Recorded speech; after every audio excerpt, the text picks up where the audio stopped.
কেমন আছো তোমরা সবাই? আশা করি প্রত্যেকে ভালো আছো। আমাদের জীবন বিজ্ঞানের বংশগতি অধ্যায় অর্থাৎ অধ্যায় নাম্বার 3, যেটা কিনা বংশগতি এবং কয়েকটি সাধারণ জিনগত রোগ আমাদের শুরু হয়েছে। আমরা আমাদের প্রথম ক্লাসে বংশগতির কিছুটা অংশ আলোচনা করেছিলাম। তোমরা ইতিমধ্যেই সেই ক্লাসটি পেয়েছো। তো আমরা আজকে বংশগতির যে বাকি অংশ এবং মাধ্যমিক পরীক্ষার সবচেয়ে যে ইম্পর্ট্যান্ট অংশ, সেই এক সংকর জনন পরীক্ষা, বিজ্ঞানী মেন্ডেলের মটর গাছের এক সংকর জনন পরীক্ষা এবং বিজ্ঞানী মেন্ডেলের গিনিপিগের এক সংকর জনন যে পরীক্ষা করেছিলেন, সেই পরীক্ষাগুলো নিয়ে আজকে আলোচনা করব এবং সেই পরীক্ষা থেকে তিনি কোন কোন সিদ্ধান্তে উপনীত হয়েছিলেন সেগুলো আমরা একবার দেখে নেব। তো চলো আর দেরি না করে আমরা শুরু করব আজকের ক্লাস। খুব ইম্পর্ট্যান্ট একটি ক্লাস, সেটি হচ্ছে বিজ্ঞানী মেন্ডেলের এক সংকর জনন পরীক্ষা। তো চলো আমরা প্রথমেই দেখে নেব বিজ্ঞানী মেন্ডেল তার মটর গাছের এক সংকর জনন পরীক্ষার জন্য তিনি কি কি করেছিলেন। এক সংকর জনন পরীক্ষা, মটর গাছের এক সংকর জনন পরীক্ষা।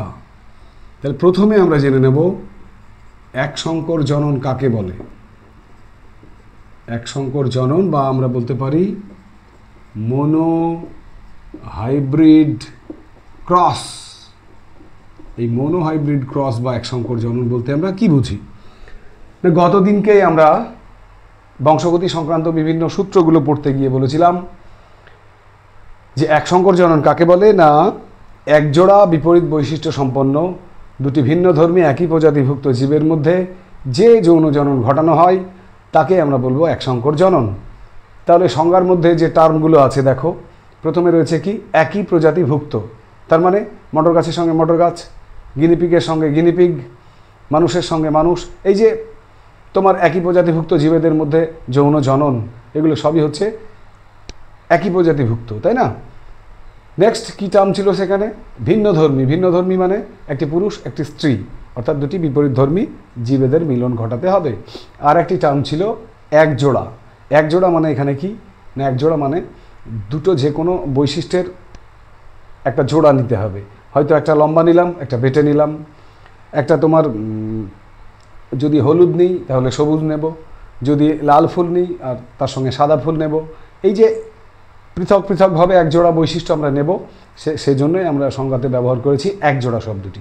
তাহলে সব মিলিয়ে কি দাঁড়াচ্ছে, এক সংকর জনন কাকে বলে না, একজোড়া বিপরীত বৈশিষ্ট্যের একই প্রজাতিভুক্ত ভিন্নধর্মী দুটি জীবের যে যৌন জনন ঘটানো হয় তাকে আমরা বলবো এক সংকর জনন বা মোনো হাইব্রিড ক্রস। এবারে চলো আমরা চলে যাব বিজ্ঞানী মেন্ডেলের মটর গাছের এক সংকর জনন পরীক্ষাতে। তো কেন বিজ্ঞানী মেন্ডেল মটর গাছ নির্বাচন করেছিলেন সে কথা আমরা আগের ক্লাসেই বলেছি, সেগুলো আরেকবার আমি রিপিট করে দিই যে বিজ্ঞানী মেন্ডেল পৃথিবীতে এত গাছ থাকতে মটর গাছ কেন নির্বাচন করেছিলেন। তার অনেকগুলো কারণ ছিল। মটর বীজগুলো সহজলভ্য, মটর ফুল স্বপরাগী, মটর ফুল উভলিঙ্গ, ঠিক আছে, মটর ফুলে তোমার বাইরের বৈশিষ্ট্যগুলো এসে প্রবেশ করে না, ফলে বংশ পরম্পরায় সেখানে বিশুদ্ধ বৈশিষ্ট্য দেখা যায়।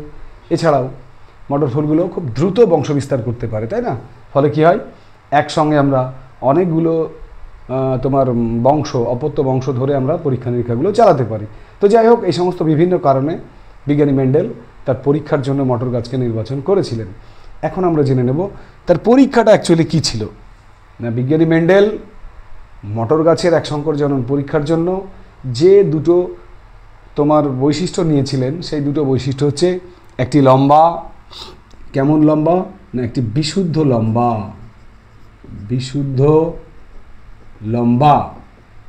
সেই বিশুদ্ধ লম্বা মটর গাছের সঙ্গে তিনি ক্রস করেছিলেন একটি বিশুদ্ধ বেটে মটর গাছে, বিশুদ্ধ বেটে। ব্যাস, ক্রস করার পর তিনি কি লক্ষ্য করলেন? তিনি লক্ষ্য করলেন প্রথম অপত্য বংশে যে মটর গাছগুলো তৈরি হলো সেগুলো সব লম্বা, এবং কেমন লম্বা? সংকর লম্বা, ঠিক আছে। তো প্রথমেই আমরা কি বলবো না, বিজ্ঞানী মেন্ডেল তার মটর গাছের এক সংকর জনন পরীক্ষার জন্য একটি বিশুদ্ধ লম্বা প্রলক্ষণযুক্ত মটর গাছের সঙ্গে একটি বিশুদ্ধ বেটে মটর গাছের প্রথমে তিনি কি করেছিলেন, ইতর পরাগযোগ ঘটিয়েছিলেন। মনে রেখো, ইতর পরাগযোগ কিন্তু প্রথমে F1 জনুতে তিনি ঘটিয়েছিলেন। এখন ইতর পরাগযোগ কী করে ঘটালেন? মটর ফুল উভলিঙ্গ, অর্থাৎ একই ফুলে পুংস্তবক থাকবে, স্ত্রী স্তবকও থাকবে। তো তিনি কি করেছিলেন, একটা ফুলের যে ফুলটাকে তিনি নির্বাচন করেছিলেন যে এই ফুলেরই আমি পরীক্ষা করব, সেই ফুলের যে পুংকেশরগুলো আছে সেগুলো তিনি পরীক্ষার আগেই ভেঙে দিয়েছিলেন যাতে স্বপরাগযোগ না ঘটে, অর্থাৎ ইতর পরাগযোগ যাতে ঘটে। তো এইভাবে তিনি F1 জনুতে কী করলেন না, একটা বিশুদ্ধ মটর গাছের সঙ্গে, একটা লম্বা মটর গাছের সঙ্গে একটা বিশুদ্ধ বেটে মটর গাছের ইতর পরাগযোগ ঘটালেন। এবার তিনি লক্ষ্য করলেন যে F1 জনু, যেটাকে আমরা বলি প্রথম অপত্য বংশ, সেই F1 জনুতে কী হলো না, সেই F1 জনুতে উৎপন্ন সমস্ত মটর গাছগুলো লম্বা হলো, এবং সেগুলো কেমন লম্বা? শঙ্কর লম্বা। এই শঙ্কর লম্বা মটর গাছগুলো নিয়ে তিনি আবার F2 জনু তৈরি করলেন, দ্বিতীয় অপত্য বংশ তৈরি করলেন, এবং লক্ষ্য করলেন দ্বিতীয় অপত্য বংশে যে মটর গাছগুলো পাওয়া গেল তাদের 75% হচ্ছে লম্বা, অর্থাৎ 3 ভাগ লম্বা, এবং 21% অর্থাৎ 1 ভাগ হচ্ছে বেঁটে মটর গাছ। ঠিক আছে? তো তার যে পরীক্ষা সেটিকে আমরা যদি একটা চেকার বোর্ডের সাহায্যে দেখাই, মনে রেখো মাধ্যমিকে প্রশ্নটা আসবে, এক সংকর জনন কাকে বলে? বিজ্ঞানী মেন্ডেলের মটর গাছের এক সংকর জনন পরীক্ষাটি চেকার বোর্ডের সাহায্যে দেখাও। তো চলো একবার আমরা দেখে নিই চেকার বোর্ডের সাহায্যে কীভাবে তার পরীক্ষাটিকে আমরা দেখাবো। তো এখানে দেখো চেকার বোর্ড যদি আমরা অঙ্কন করি, এখানে লিখলাম চেকার বোর্ড। কিসের চেকার বোর্ড সেটি তো বলা হলো তোমাদের, মটর গাছের এক সংকর জনন পরীক্ষার চেকার বোর্ড। তিনি কীরকম মটর গাছ নিলেন? প্রথমে একটি বিশুদ্ধ লম্বা, তার সঙ্গে কেমন নিলেন? একটি বিশুদ্ধ বেটে মটর গাছ নিলেন। ঠিক আছে, বিশুদ্ধ লম্বা আর একটি বিশুদ্ধ বেটে মটর গাছ নিলেন। এইটা হচ্ছে এক জোড়া বিপরীত বৈশিষ্ট্য। ঠিক আছে, তো এই জনুটা যারা জনিত্রী জনু, যারা অংশগ্রহণ করবে যৌন জননে, তাদের আমরা বলি পি জনু। এখানে লিখলাম পি জনু। ওকে, এদের অ্যালিল কী হবে? বিশুদ্ধ লম্বা মানে ক্যাপিটাল টিটি, বিশুদ্ধ বেটে মানে স্মল টিটি। এগুলো হচ্ছে অ্যালিল। পাশে কিন্তু আমরা চেকার বোর্ডের লিখে দেবো কোনটা কি। ওকে, এই অ্যালিলগুলো থেকে একটা করে গ্যামেট বেরিয়ে আসবে, এখান থেকে ক্যাপিটাল টি, এখান থেকে বেরিয়ে আসবে স্মল টি। এগুলোকে আমরা বলবো গ্যামেট।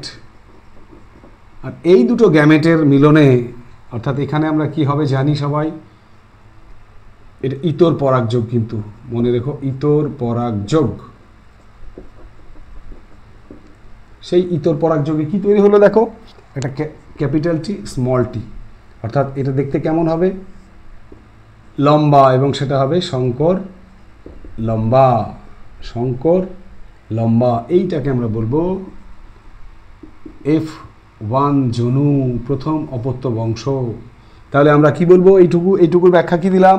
বিজ্ঞানী মেন্ডেল তার এক সংকর জনন পরীক্ষার জন্য একটি বিশুদ্ধ লম্বা এবং একটি বিশুদ্ধ বেটে মটর গাছের মধ্যে ইতর পরাগযোগ ঘটান, এবং তিনি প্রথম অপত্য বংশে লক্ষ্য করেন উৎপন্ন সমস্ত মটর গাছগুলো লম্বা। অর্থাৎ তোমরা বংশগতির যে সংজ্ঞাগুলো পড়েছিলে সেখানে কি বলেছিলাম? প্রথম অপত্য বংশে যে বৈশিষ্ট্যের বহিঃপ্রকাশ ঘটে সেটিকে প্রকট বলে। তাহলে এখানে কোন গুণটি প্রকাশিত হলো? লম্বা। তাহলে এখানে লম্বা গুণটি কোনটা? না, তোমার প্রকট। লম্বাটি হচ্ছে প্রকট। এবং এখানে দেখো কোনো রকম কোনো বেটে মটর গাছ উৎপন্ন হয়নি F1 জনুতে, তার জন্য বেটে গুণটি হচ্ছে প্রচ্ছন্ন। তাহলে আমরা এখানে লিখেই দিতে পারি যে ক্যাপিটাল টি হচ্ছে প্রকট, স্মল টি হচ্ছে প্রচ্ছন্ন। ক্লিয়ার? এটা একটু মাথায় রেখো। এবারে আমরা কি করব না, এবারে দেখো আমরা এই যে শঙ্কর লম্বা মটর গাছ উৎপন্ন হলো, এদেরকে নিয়ে আমরা যদি আবার দ্বিতীয় অপত্য বংশ তৈরি করি, দুটো লাগবে, একটা পুং একটা স্ত্রী। ঠিক আছে, এদের থেকে দেখো দুই ধরনের গ্যামেট তৈরি হয়, একটা ক্যাপিটাল টি, একটা স্মল টি। এখান থেকেও একটা ক্যাপিটাল টি, একটি স্মল টি তৈরি হয়, তাই না? তাহলে এগুলো আবার গ্যামেট হয়ে গেল। এই গ্যামেটগুলোর মধ্যে যদি আমরা এবারে স্বপরাগযোগ ঘটাবো, একবার ইতর পরাগযোগ ঘটিয়েছিলাম, এবারে এদের মধ্যে যদি স্বপরাগযোগ ঘটাই, তাহলে দেখো কি উৎপন্ন হবে? ক্যাপিটাল টি, এটার সঙ্গে এটা কী হবে? ক্যাপিটাল টি স্মল টি, এটার সঙ্গে এটা কী হবে? ক্যাপিটাল টি স্মল টি, আর এই যে একদম এটার সঙ্গে হবে স্মল টি। ঠিক আছে? যে 4 রকমের মটর গাছ আমরা পাবো এখানে দেখতে পাচ্ছি, ঠিক আছে? সেই 4 রকমের মটর গাছের মধ্যে একটু লক্ষ্য করে দেখো, ক্যাপিটাল টি কেমন হবে? বিশুদ্ধ লম্বা। এটা কেমন হবে? শঙ্কর লম্বা। এটা কেমন হবে? শঙ্কর লম্বা। এটা কেমন হবে? বিশুদ্ধ বেটে। ওকে, তাহলে আমরা এই জিনিসটাকে যদি চেকার বোর্ডের এই জিনিসটাকে যদি আমরা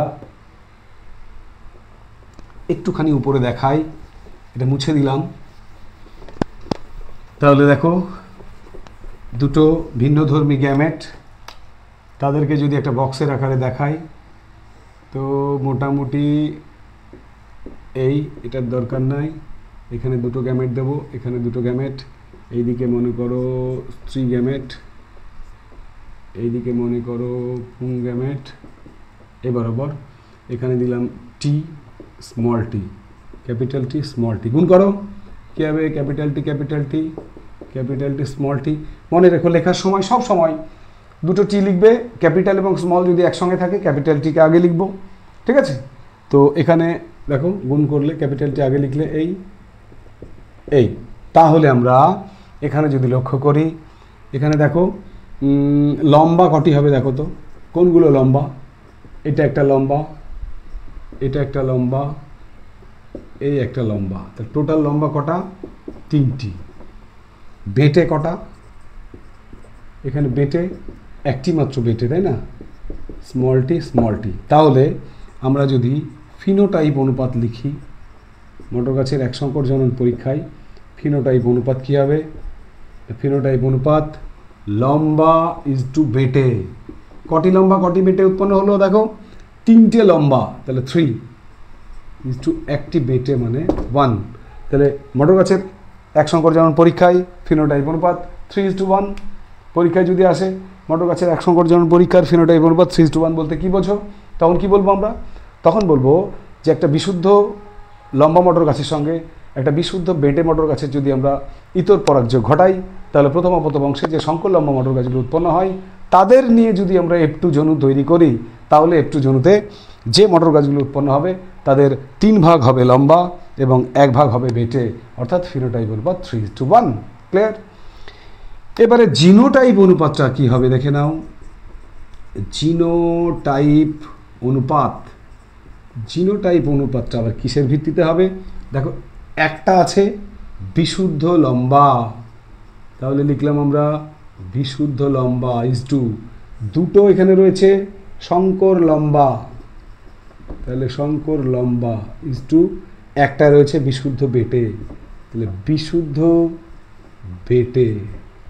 বেশ, বিশুদ্ধ লম্বা, সংকর লম্বা, বিশুদ্ধ বেটে। বিশুদ্ধ লম্বা কটা? একটা, 1। সংকর লম্বা কটা? দুটো, 2 ইজ টু বিশুদ্ধ বেটে কটা? 1। তাহলে ফাইনালি আমরা জিনোটাইপ অনুপাত কত পেলাম? 1:2:1, অর্থাৎ একটি বিশুদ্ধ লম্বা, দুটি সংকর লম্বা, একটি বিশুদ্ধ বেটে।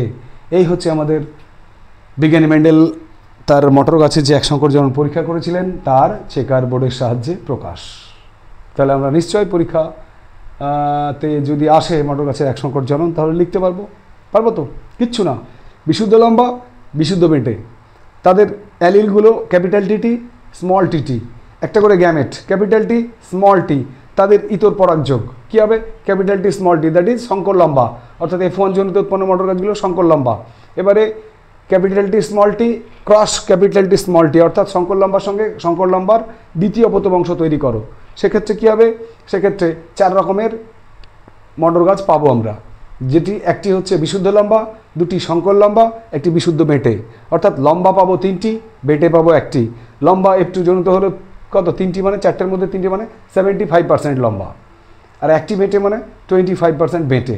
ক্লিয়ার? আর যদি জিনোটাইপের কথা বলে তাহলে একটি বিশুদ্ধ লম্বা, দুটি সংকর লম্বা, একটি বিশুদ্ধ বেটে, 1:2:1, that is the genotype of monohybrid cross. তাহলে এই ছিল আমাদের মটর গাছের এক সংকর জনন পরীক্ষা এবং তার চেকার বোর্ড। এবারে দেখো এই এক সংকর জনন পরীক্ষার থেকে তিনি দুটো সিদ্ধান্ত নিয়েছিলেন। সেই সিদ্ধান্ত দুটো কি কি ছিল? বিজ্ঞানী মেন্ডেলের মটর গাছের এক সংকর জনন পরীক্ষার যে সিদ্ধান্ত ছিল, সিদ্ধান্ত নাম্বার 1, যেটাকে আমরা বলবো প্রকটতার সূত্র। প্রকটতার সূত্র বলা ঠিক যায় না, উপসূত্র বললেও বলা যায়। যাই হোক, প্রকটতার সূত্র আমরা ধরে নিলাম, ল অফ ডমিন্যান্ট। আর নাম্বার 2, যেটাকে আমরা বলবো পৃথক ভবনের সূত্র। পৃথক ভবনের সূত্র মনে থাকবে, এটা হচ্ছে ল অফ ডমিন্যান্স। আর পৃথক ভবনের সূত্র এটা হচ্ছে law of segregation. Law of segregation বা পৃথক ভবনের সূত্র। সূত্র দুটো কি কি তিনি বললেন? প্রকটতার সূত্র তিনি বললেন যে দুটো একজোড়া বিপরীত বৈশিষ্ট্যের জীবের মধ্যে যদি আমরা পরনিষেক ঘটাই তাহলে প্রথম অপত্য বংশে প্রকট বৈশিষ্ট্যের বহিঃপ্রকাশ ঘটবে। উদাহরণ দিয়ে বললে, একটা লম্বা বিশুদ্ধ লম্বা এবং একটা বিশুদ্ধ মেটে মটর গাছের মধ্যে যদি আমরা পরনিষেক ঘটাই তাহলে প্রথম অপত্য বংশে যেটা প্রকট বৈশিষ্ট্য, প্রকট বৈশিষ্ট্য কোনটা এখানে লিখেছিলাম ক্যাপিটাল টি, মনে আছে? তাহলে লম্বা যদি প্রকট হয় তাহলে প্রকট বৈশিষ্ট্যের বহিঃপ্রকাশ ঘটবে, এক্ষেত্রে লম্বা গুণটির বহিঃপ্রকাশ ঘটে। এটিকে আমরা প্রকটতার সূত্র বলবো। আরও একবার বলি, দুটো বিপরীত চারিত্রিক বৈশিষ্ট্যের জীবের মধ্যে যদি আমরা পরনিষেক ঘটাই তাহলে প্রথম অপত্য বংশে সবসময় যে ডমিন্যান্ট সেই ডমিন্যান্স করবে, অর্থাৎ যে প্রকট সেই প্রকাশিত হবে, রিভিলড হবে। তাহলে আমরা কি বলবো না, প্রথম অপত্য বংশে প্রকট বৈশিষ্ট্যের বহিঃপ্রকাশ ঘটে। এটি হচ্ছে প্রকটতার সূত্র। নেক্সট যেটি বললেন পৃথক ভবনের সূত্র, যে জীবেদের বিভিন্ন বৈশিষ্ট্যগুলোর জন্য বিভিন্ন ফ্যাক্টর দায়ী। যেমন মনে করো, লম্বা বৈশিষ্ট্যের জন্য ক্যাপিটাল টি দায়ী, বেটে বৈশিষ্ট্যের জন্য স্মল টি দায়ী। এইগুলোকে বিজ্ঞানী মেন্ডেল কি বলেছিলেন? ফ্যাক্টর। এই ফ্যাক্টরগুলো সংকর জীবের মধ্যে এসে একত্রিত হলেও এরা কখনোই মিশে যায় না, বরং যখন গ্যামেট গঠন হয়, যেমন একটা উদাহরণ দিই, এই যে টিটি, এটা সংকর জীব, এর মধ্যে দেখো দুটো ফ্যাক্টর লুকিয়ে আছে। সংকর, একটা ক্যাপিটাল টি একটা স্মল টি, দুটো ফ্যাক্টরই লুকিয়ে আছে।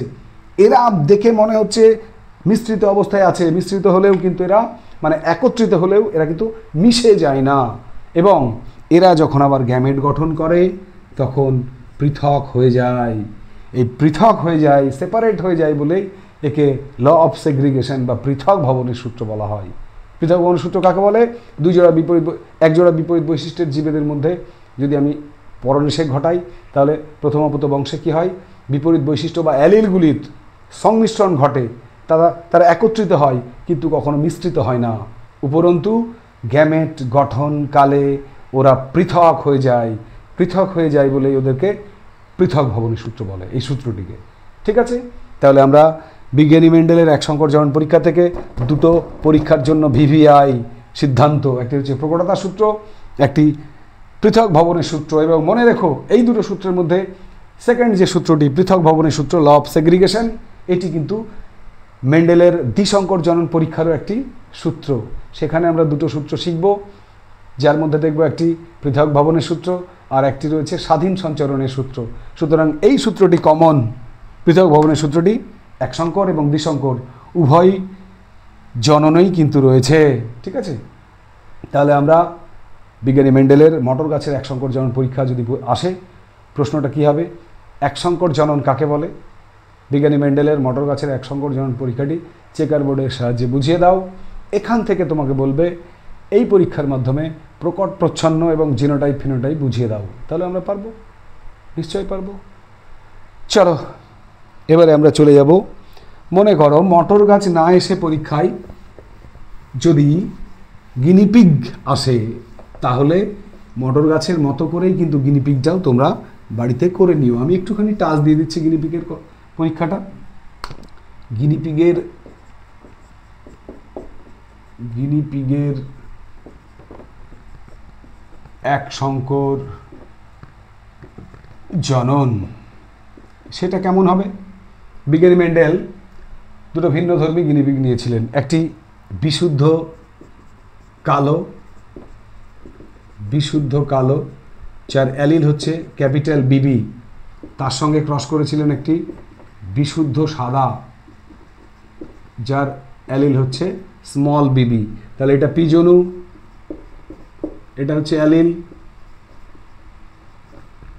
এবং তিনি লক্ষ্য করলেন গ্যামেট কী হবে, এটা বি, প্রথম অপত্য বংশে কী হবে, স্মল বি, প্রথম অপত্য বংশে বিবি, এইটা হচ্ছে গ্যামেট। আর প্রথম অপত্য বংশে উৎপন্ন F1 জনুতে কি উৎপন্ন হচ্ছে, এটাও কালো হবে, এবং কেমন কালো, শঙ্কর কালো, কারণ এক্ষেত্রে এই যে ক্যাপিটাল বি কালো বৈশিষ্ট্য হচ্ছে প্রকট, স্মল বি হচ্ছে প্রচ্ছন্ন জিন, স্মল বি, তার জন্যই প্রথম অপত্য বংশে সবাই কেমন হলো, কালো। তাহলে গিনিপিগের পরীক্ষাটি কী ছিল, যে একটা বিশুদ্ধ কালো রঙের গিনিপিগের সঙ্গে একটি বিশুদ্ধ সাদা রঙের গিনিপিগের তিনি যৌন জনন ঘটান, এবং প্রথম অপত্য বংশে তিনি লক্ষ্য করেন উৎপন্ন সমস্ত গিনিপিগগুলো হচ্ছে শঙ্কর কালো, অর্থাৎ এক্ষেত্রে কালো গুণটি প্রকট, সাদা গুণটি হচ্ছে প্রচ্ছন্ন। ঠিক আছে, এই F1 জনুতে উৎপন্ন কালো গিনিপিগ, শঙ্কর কালো গিনিপিগগুলো নিয়ে তিনি F2 জনু তৈরি করেন, এবং তিনি লক্ষ্য করেন F2 জনুতে উৎপন্ন গিনিপিগগুলোর ফিনোটাইপ অনুপাত 3:1, অর্থাৎ ঠিক মটর গাছের মতো, এক্ষেত্রে 3 ভাগ কালো 1 ভাগ সাদা। জিনোটাইপ অনুপাত 1:2:1, অর্থাৎ 1 ভাগ বিশুদ্ধ কালো, 2 ভাগ শঙ্কর কালো, 1 ভাগ বিশুদ্ধ সাদা। এই ছিল গিনিপিগের এক শঙ্কর জনন পরীক্ষা, সেম টু সেম, একদম মটর গাছের মতোই। একটুখানি তোমরা পড়ে দেখে নিও, চেকার বোর্ড একদম হুবহু, শুধুমাত্র মটর গাছের বেলায় ক্যাপিটাল টি স্মল টি, গিনিপিগের বেলায় ক্যাপিটাল বি স্মল বি ব্যবহার করব। ওকে, তো এবারে চলো আমরা চলে যাব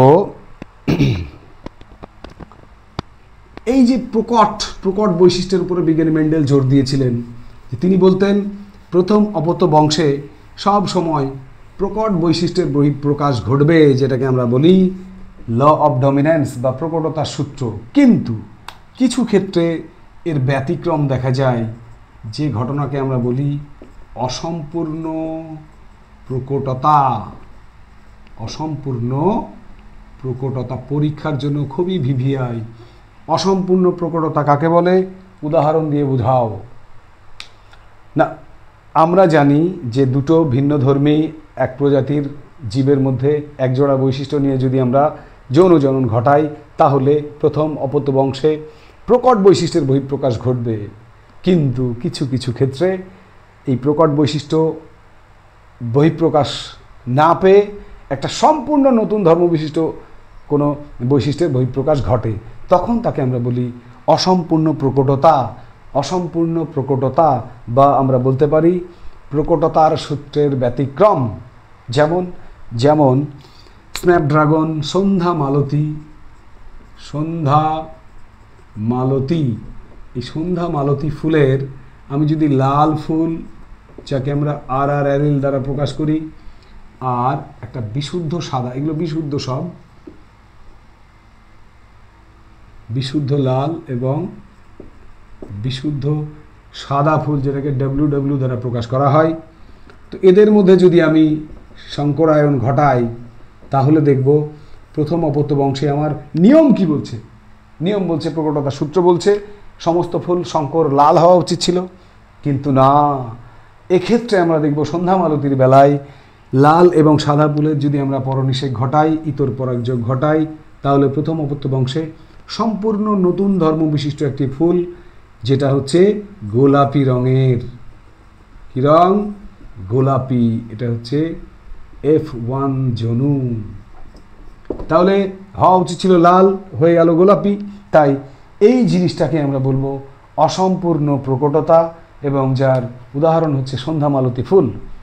ব্যাপারটা আরেকবার বলে দিই, সন্ধ্যা মালতী লাল এবং সাদা ফুলের যদি পরনিষেক ঘটানো হয়, তাহলে প্রথম অপত্য বংশে লাল এবং সাদা কোনো ধর্মেরই প্রকাশ পায় না, বরং একটি সম্পূর্ণ নতুন ধর্মের সৃষ্টি হয়, যাকে আমরা কি বলি না, গোলাপি। এবং সেই গোলাপি যে ফুলটা পেলাম, সেটি একটি নতুন বৈশিষ্ট্য। ঠিক আছে, আর এই ঘটনাকে আমরা বলবো অসম্পূর্ণ প্রকটতা। ক্লিয়ার? চলো নেক্সট আমরা জেনে নেব যে এখানে অসম্পূর্ণ, আচ্ছা অসম্পূর্ণ প্রকটতার একটুখানি এর যে F2 জনু সেটা একটু দেখে নাও। F2 জনুতে এখানে দেখো আর এবং ডব্লিউ দুটো গ্যামেট যদি ভাগ হয় তাহলে কি হবে, এখানে এইখানে একটু দেখে নাও, জাস্ট একটু দেখে নাও, আর ডব্লিউ এরা কি করে, এরা দেখো আর ডব্লিউ তাহলে কি উৎপন্ন হলো, এখানে যে ফিনোটাইপটা পাবো এটাই মজার। দেখো জাস্ট ফিনোটাইপটার দিকে একটু লক্ষ্য রাখো। অসম্পূর্ণ প্রকটতার ফিনোটাইপ আর মানে কি হবে, লাল, বিশুদ্ধ লাল, বি লাল ইজ টু আর ডব্লিউ মানে এটা কি হবে, গোলাপি, আর একটা ডব্লিউ মানে বিশুদ্ধ সাদা, তাহলে লাল, গোলাপি, সাদা, একটা লাল, দুটো গোলাপি, একটা সাদা। ফিনোটাইপ অনুপাত কত পেলাম, 1:2:1 মাথায় রেখো। অসম্পূর্ণ প্রকটতার বেলায় ফিনোটাইপ অনুপাত হয় 1:2:1, যেটা কিন্তু মটর গাছ বা গিনিপিগের বেলায় ফিনোটাইপ অনুপাত ছিল 3:1, সেটা তোমরা জানো, তাই তো? তো যাই হোক, অনেক সময় শর্ট কোশ্চেন আসে যে এক্ষেত্রে ফিনোটাইপ অনুপাত কত হবে, না আমরা বলবো এই সন্ধ্যামালতী ফুলের ক্ষেত্রে ফিনোটাইপ অনুপাত 1:2:1, একটা লাল, দুটো গোলাপি, একটা সাদা। ওকে, নেক্সট আমরা আজকে আপাতত এ পর্যন্তই, ঠিক আছে? আমরা আমাদের বংশগতি এবং কয়েকটি সাধারণ জিনগত রোগের এই অধ্যায়ে সেকেন্ড ক্লাসে যেগুলো জেনে নিলাম সেগুলো আরও একবার তোমাদের বলে দিই। যে মটর গাছের এক সংকর জনন পরীক্ষা বিজ্ঞানী মেন্ডেলের, তাই না? বিজ্ঞানী মেন্ডেলের মটর গাছের এক সংকর জনন পরীক্ষাটি চেকার বোর্ডের সাহায্যে দেখাও। এখান থেকে প্রকট প্রচ্ছন্ন এবং ফিনোটাইপ জিনোটাইপ বুঝিয়ে লেখো। তাছাড়াও আমরা এই পরীক্ষার দুটো সিদ্ধান্ত, একটা প্রকটতার সূত্র আর একটা হচ্ছে পৃথক ভবনের সূত্র জেনেছি, আর জেনেছি গিনিপিগের এক সংকর জনন পরীক্ষা, তার সঙ্গে অসম্পূর্ণ প্রকটতা কাকে বলে উদাহরণ দিয়ে বোঝানো, ঠিক আছে? নেক্সট ক্লাসে আমরা বিজ্ঞানী মেন্ডেলের মটর গাছের আরও ইন্টারেস্টিং আরেকটি পরীক্ষা রয়েছে, যেটাকে আমরা বলি দ্বিসংকর জনন। সেই দ্বিসংকর জনন, তার পরীক্ষা এবং চেকার বোর্ড সহ আমরা বাকি যে তিনটে কমন ডিজিজ রয়েছে, আমাদের কমন জেনেটিক ডিজিজ রয়েছে, হিমোফিলিয়া, থ্যালাসেমিয়া এবং বর্ণান্ধতা, এবং পরিশেষে রয়েছে জেনেটিক কাউন্সেলিং, সেগুলো নিয়ে আসছি খুব শীঘ্রই তোমাদের সাথে, তোমাদের সবার প্রিয় চ্যানেল সায়েন্স উইথ মিন্টু স্যারে। ততক্ষণ পর্যন্ত তোমরা প্রত্যেকে সুস্থ থেকো, পড়াশোনার মধ্যে থেকো, আসন্ন পরীক্ষার কথা ভেবে তোমরা প্রতিনিয়ত নিয়ম করে পড়তে বসবে, ঠিক আছে? তো ততক্ষণের জন্য প্রত্যেককে টাটা।